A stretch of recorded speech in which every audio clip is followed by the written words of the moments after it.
Hai puan-puan, sekarang ni untuk opal blue kita tinggal 3 sizes saja lagi. So yang pertama kita ada this one, yang ini adalah soup plate. Kalau puan nampak soup plate dia timbul ya puan, dia timbul kat dalam ni. Sebab yang ini dia special sangat. Lepas tu dia adalah dia pakai colouring.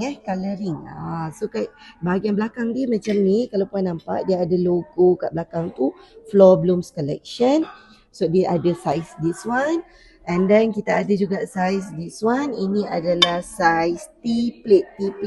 Jadi kalau puan nak compare size dia macam ni, okay, size dia macam ni. Ini adalah size 8 inci dan yang ini adalah size 6 inci.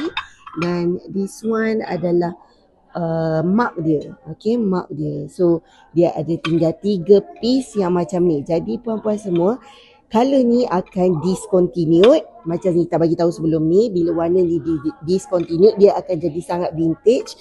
Dan lepas ni bila dia dijual sebagai vintage, harganya akan lebih mahal.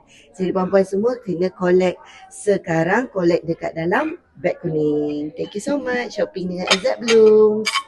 Bye.